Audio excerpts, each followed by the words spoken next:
Hey everybody, it's Miss Elizabeth, and I'm back again with another part of the Spiderwick Chronicles. We are on Book 2, The Seeing Stone. So, it's by Tony Dieterlizzi and Holly Black, published by Simon & Schuster. So, we read the first two chapters last time, and found a seeing stone, which is like a rock with a hole in it, that's happened naturally. It hasn't been like drilled or anything. And they found this cool eyepiece in the shed because Simon just got dragged off by goblins, so they're trying to find him. And Jared might have made Thimbletack the brownie angry, so we're going to see what happens with that too. So let's just go ahead and jump back in. We're at chapter 3, which is called In Which Mallory Finally Gets to Put Her Rapier to Good Use. And the picture at the beginning of the chapter says, "They're headed right for us." Like goblins. All right. Through the small hole in the stone, Jared saw goblins. There were 5 of them, all with faces like frogs and eyes that were dead white with no pupil at all. Hairless cat-like ears stuck up from their heads, and their teeth were pieces of shattered glass and small, jagged rocks. Their green, bloated bodies moved swiftly over the lawn. One held a stained sack, while the rest scented the air like dogs, moving in the direction of the carriage house. Jared backed away from the window, almost tripping on an old bucket. "They're headed right for us," he whispered, ducking down. Mallory gripped her foil more tightly, knuckles white. "What about Simon?" "I didn't see him." She lifted up her head and peered outside. "I don't see anything," she said. Jared crouched down with the stone clutched in his palm. He could hear the goblins outside, grunting and shuffling as they got closer. He didn't dare look through the stone again. Then Jared heard the sound of old wood snapping. A rock hit one of the windows. "They're coming," Jared said. He shoved the guide into his backpack, not bothering to buckle it. "Coming," Mallory replied. "I think they're here." Claws scraped at the side of the barn, and little barks came from beneath the window. Jared's stomach turned to lead. He couldn't move. "We have to do something," he whispered. "Stone." "We're going to have to make a run for the house," Mallory whispered back. "We can't," Jared said. The memory of the goblin's jagged teeth and claws wouldn't leave him. "A couple more planks and they'll be inside." He nodded numbly, steeling himself to rise. Fumbling, he tried to fit the stone into the eyepiece and attach it to his head. The clip pinched his nose. "On my mark," said Mallory. 1, 2, 3, go! She opened the door and they both sprinted toward the house. Goblins hurtled after them. Clawed hands caught at Jared's clothes. He wrenched free and ran on. Mallory was faster. She was almost to the door of the house when a goblin caught the back of Jared's shirt and pulled hard. He went down on his stomach in the grass. The stone flew out of the monocle. He dug his fingers into the dirt, holding on as much as he could, but he was being dragged backwards. He could feel the clasps on his pack loosening, and he screamed. Mallory turned. Instead of running on toward the house, she started running back to him. Her fencing sword was still in her hand, but there was no way she could know what she was up against. There's a picture of a goblin. "Mallory!" Jared shouted. "No! Run away!" At least one goblin must have gone past him, because he saw Mallory's arm jerk and heard her cry out. Red lines appeared where nails scraped her. The headphones were ripped free from her neck. She spun and lashed out with the rapier, dealing a stinging blow to the air. It didn't seem like she had hit anything. She swung the sword in an arc, but again, nothing. And here's a picture that says he was being dragged backward. Jared kicked out hard with one of his legs, striking something solid. He felt the grip that held him slip, and he pulled himself forward, yanking his backpack out of their grasp. The contents spilled out, and Jared was barely able to snatch up the guide in time. Reaching around in the grass, he picked up the stone and scrambled to where Mallory was. Then he brought the stone to his eye and looked. 6 o'clock, he shouted, and Mallory whirled, striking in that direction, catching a goblin across the ear. It howled. Rapier blades didn't have points, but they sure stung when they hit. Shorter, they're shorter. Jared managed to pull himself to his feet so that he was standing with his back against Mallory's. All 5 goblins were circling them. One lunged from the right. 3 o'clock, Jared shouted. Mallory knocked the goblin to the ground easily. 12 o'clock, 9 o'clock, 7 o'clock. They were rushing all at once, and Jared didn't think Mallory could possibly manage. He hefted the field guide and swung it as hard as he could at the nearest goblin. Here's all 5 goblins, which is a colored picture at the beginning. Thwack! The book hit the goblin hard enough to send it sprawling backward. Mallory had knocked down 2 more with hard blows. Now they circled more warily, gnashing teeth of glass and stone. There was a strange call, like a cross between a bark and a whistle. At that sound, the goblins retreated one by one into the woods. Jared collapsed onto the grass. His side hurt and he was out of breath. They're gone, Jared said. He held out the stone to Mallory. Look! Mallory sat down next to him and held it up to her eye. I don't see anything, but I didn't see anything a minute ago either. They still might come back. Jared rolled over and opened the guide, flipping through the pages quickly. Read this. Goblins travel in roving bands looking for trouble, Mallory scowled at the words. And look, Jared, cats and dogs missing is a sign that goblins are in the area. They exchanged a glance. Tibbs, Jared said with a shudder. Mallory read on. Goblins are born without teeth, and so find substitutes such as the fangs of animals, sharp rocks, and pieces of glass. But it doesn't say anything about how to stop them, said Jared, or where they might have taken Simon.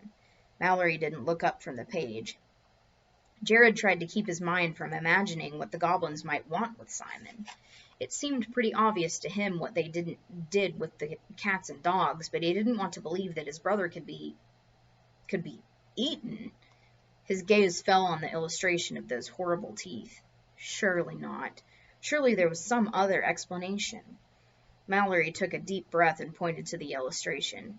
It's going to be dark soon, and with eyes like that, they probably have better night vision than we do. That was pretty smart. Jared resolved to write a note in the guide about it when they got Simon back. He took off the eyepiece and slid the stone into place again, but the clamps were too loose to hold it. Doesn't work, Jared said. You have to adjust it, said Mallory. We need a screwdriver or something. Jared took a pocket knife from the back pocket of his pants. It had a little screwdriver, a little knife, a magnifying glass, a file, bent scissors, and a place where there had once been a toothpick. Screwing down the clamps carefully, he fitted the stone into place. There it is. Here, let me tie it on your head right. Mallory knotted the leather straps until the monocle apparatus was on tight. Jared had to squint a little to see properly, but it was much better than before. Take this, Mallory said, and handed him a practice rapier. The end wasn't pointed, though, so he wasn't sure how much real damage it could do. Still, it felt better to be armed.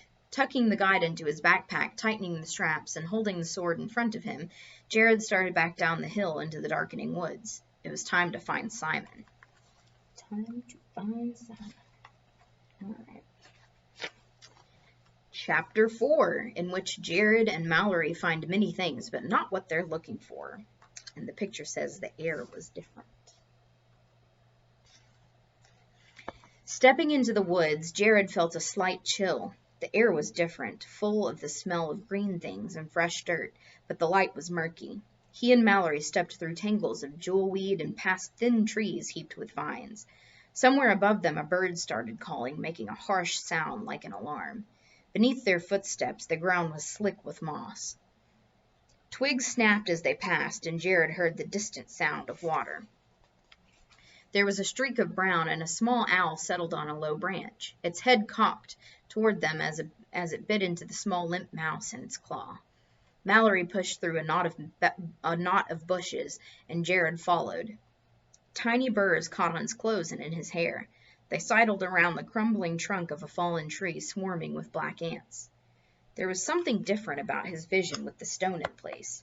Everything was brighter and more clear. But there was something else, too. Things moved in the grass, in the trees, things he couldn't quite see but was aware of for the first time. faces made of bark and rock and moss that he only saw for an instant. It was as though the whole of the forest was alive. There, Mallory fingered a broken branch and pointed to where clumps of ferns had been trampled. That's the way they went. They followed the trail of smashed weeds and snapped branches until they came to a stream. By then, the woods had grown more shadowed and the twilight sounds had increased. A cloud of gnats settled on them for a moment, then blew out toward the water. "What do we do now?" Mallory asked. "Can you see anything?" Jared squinted through the eyepiece and shook his head. "Let's just follow the stream. The trail has to pick up again." They walked on through the forest. "Mallory," Jared whispered, pointing at a huge oak tree. Tiny green and brown creatures were perched on a branch. Their wings resembled leaves, but their faces seemed almost human. Instead of hair, grass and flower buds grew from their tiny heads. "What are you looking at?" Mallory raised her rapier and took 2 steps backwards. Jared shook his head slightly. "Sprites, I think." "Why do you have that stupid expression on your face?" "They're just—" He couldn't quite explain. He extended his hand palm up and stared in amazement at one of the creatures as one of the creatures alighted on his finger. Soft feet tickled his skin as the tiny fairy blinked up at him with black eyes. "Jared," Mallory said impatiently. At the sound of her voice, the sprite jumped into the air. Jared watched as it spiraled upward into the leaves above. Here's what the sprite looks like. It reminds me of those toys, that you, spin and they take off in the air. The patches of sunlight filtering through the trees became tinged with orange. Up ahead, the stream widened where it ran under the remains of a stone bridge. Jared could feel his skin prickle as they got closer to the rubble, but there was no sign of goblins. The stream was very wide, almost... Whoop. There was one alighted on his finger. The stream was very wide, almost 20 feet across, and there was a darkness in the middle that seemed to speak of deep water. Jared heard a distant sound like metal grating against metal. Mallory stopped, looked across the water, and raised her head. "Did you hear that?" "Could it be Simon?" Jared asked. He hoped it wasn't. It didn't sound human at all. "I don't know," Mallory said, "but whatever it was, it's got something to do with those goblins. Come on." With that, Mallory bounded in the direction of the noise. "Don't go in there, Mallory," Jared said. "It's too deep." "Don't be a baby," she said, and waded into the stream. She made 2 long strides and then dropped as though she had stepped off the edge of a cliff. Dark green water closed over her head.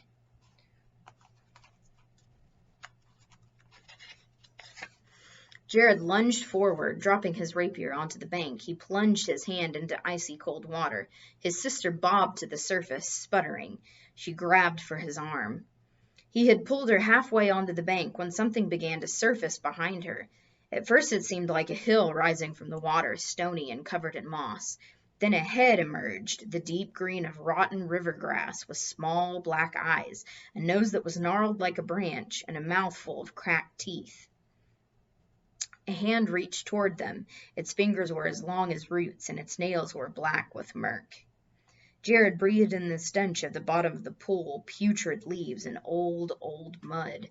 He screamed. His mind went completely blank. He couldn't move. Mallory pulled herself the rest of the way onto the bank and looked over her shoulder. Here's the picture. It says, "Something began to surface." Ooh! "What is it? What do you see?" At her voice, Jared snapped into moving and stumbled woodenly away from the stream, tugging him along with him. "Troll," he gasped. The creature lunged after them. Long fingers dragged through the grass just short of where they were. Then the creature howled, and Jared looked back, but he couldn't see what had happened. It felt toward them again, but jerked away when one long finger fell into a beam of light. The monster bellowed. "The sun," Jared said. "It got burned by the sun." "There's not much sun left," Mallory replied. "Let's go." "Wait," the monster whispered. Its voice was soft. Yellow eyes regarded them steadily. "Come back. I have something for you." The troll extended a closed hand, as though something might indeed be clutched in its palm. Jared, come on. Mallory's voice was almost pleading. I can't see what you're talking to. Have you seen my brother? Jared asked. Perhaps. I heard something a time ago, but it was bright. Too bright to look. That was him. It must have been. Where did they go? There's a picture of the troll again. The head swung toward the remnants of the bridge and then looked back at Jared. Come closer and I will tell you. Jared took a step back. No way. At least come get your sword. The troll gestured to the light rapier beside itself. The sword was lying on the bank where Jared had dropped it. He looked over at his sister. Her hands were empty too. She must have left her sword at the bottom of the pool. Mallory took a half step forward. That's the only weapon we have. Come and take it. I will close my eyes if it will make you feel safer. One huge hand covered its eyes. Mallory looked at the sword in the mud. Her eyes focused on it in a way that made Jared very nervous. She was thinking about trying for it.